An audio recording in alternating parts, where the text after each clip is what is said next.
आज हम पढ़ेंगे अमीनो अम्ल के बारे में। ठीक है, अमीनो अम्ल के बारे में आज जानेंगे। देखते हैं अमीनो अम्ल। ठीक है, जैव अणु चैप्टर का है, जानते हैं। अमीनो अम्ल प्रोटीन का बहुलक है। अमीनो अम्ल प्रोटीन का बहुलक है। बहुलक क्या होता है इसके बारे में पहले जान लें। ठीक है, तो कई छोटे छोटे अणु मिलकर, कई छोटे छोटे अणु मिलकर, ठीक है, बड़े जब अणु का निर्माण करते हैं, कई छोटे छोटे अणु मिलकर जब बड़े अणु का निर्माण करते हैं तो उससे बहुलक कहते हैं। ठीक है, आगे बहुलक आगे चैप्टर करके दिया है। ठीक है, तो चैप्टर भी बहुलक पढ़ेंगे। ठीक है, पहले इसको जानते हैं। अमीनो अम्ल प्रोटीन का बहुलक है, अर्थात कई अमीनो अम्ल एक साथ जुड़ते हैं तो प्रोटीन का निर्माण होता है। कई अमीनो अम्ल जब एक साथ जुड़ते हैं तो प्रोटीन का निर्माण होता है। इस प्रकार प्रोटीन अमीनो अम्ल का बहुलक है। ठीक है, बहुलक समझ गए क्या है कि जब छोटे छोटे अणु मिलकर बड़े अणु का निर्माण करते हैं तो उसे बहुलक कहते हैं। ठीक है, अब जानते हैं अमीनो अम्ल की संरचना। ठीक है, देखिए कार्बन 4 बंध बनाता है, पिछले क्लास में बता चुके हैं। ठीक है, तो पहला बंध में NH3, इसी को कहते हैं एमीन समूह। ठीक है, एमीन समूह, और इसको कहते हैं कार्बोक्सिलिक अम्ल, या समूह बोल सकते हैं, समूह। इसको कहते हैं एल्कील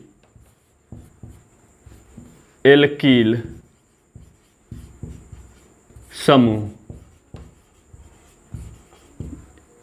ये तो जानते हैं हाइड्रोजन है। ठीक है, तो चारों बंध पर कौन कौन से, पहला बंध पर NH2 यानी एमीन समूह है, दूसरा बंध पर COOH यानी कार्बोक्सिलिक समूह है, और तीसरा पर हाइड्रोजन है, चौथा पर एल्कीन है। ठीक है, तो ये है अमीनो अम्ल की संरचना। ठीक है, आगे देखते हैं। अमीनो अम्ल में एमीन समूह, जो अमीनो अम्ल में एमीन समूह है, हाइड्रोजन प्लस ग्रहण कर, ठीक है, ग्रहण करके क्या बनाता है, क्षार बनाता है। देखिए यहां पर संरचना बनाए हुए कि हाइड्रोजन आयन को ग्रहण करके, हाइड्रोजन प्लस को ग्रहण करके क्षार बनाता है, ग्रहण कर क्षार की भांति व्यवहार करता है। ठीक है, तथा कार्बोक्सिलिक समूह, इसकी बात कर रहा है, कार्बोक्सिलिक समूह इसकी बात कर रहा है। ठीक है, हाइड्रोजन प्लस यानी हाइड्रोजन आयन त्याग कर, ठीक है, यहां देखिए कार्बोक्सिलिक समूह हटे, ठीक है, कार्बोक्सिलिक समूह है तो COOH होता है, तो हाइड्रोजन आयन को त्याग दिया है, तो यानी खत्म हो गया है। ठीक है, कर अम्ल की भांति व्यवहार करता है, किसके भांति, अम्ल की भांति व्यवहार करता है। ठीक है, तो ये हो गए अमीनो अम्ल की संरचना, अमीनो अम्ल के बारे में। आगे जानते हैं अमीनो अम्ल के प्रकार के बारे में। ठीक है, आगे देखते हैं अमीनो अम्ल के प्रकार। ठीक है, अमीनो अम्ल जो होते हैं 2 प्रकार के होते हैं। कौन कौन से, आवश्यक अमीनो अम्ल, ठीक है, दूसरा अनावश्यक अमीनो अम्ल।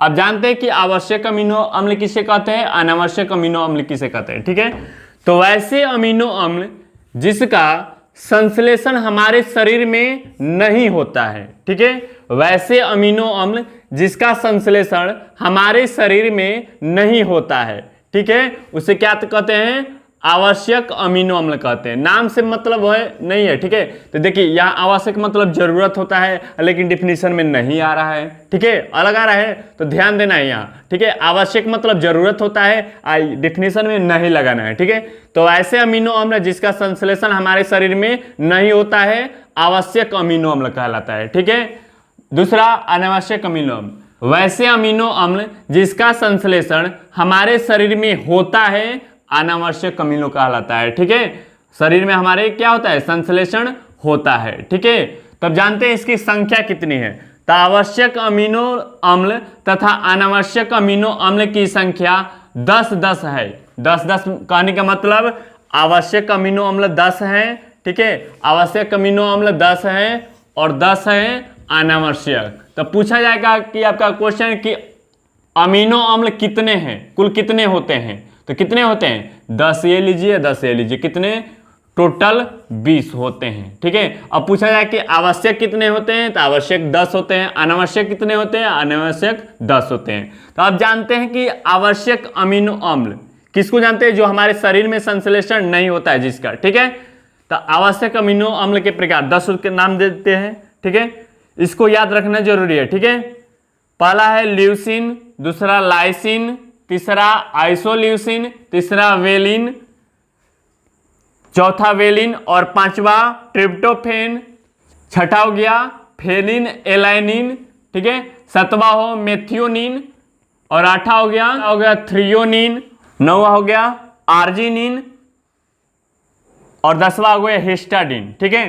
तो ये 10 को याद रखना जरूरी है, ठीक है। क्या है? Leucine, lysine, isoleucine, valine, tryptophan, phenylalanine, methionine, threonine, arginine और हिस्टाडिन, ठीक है।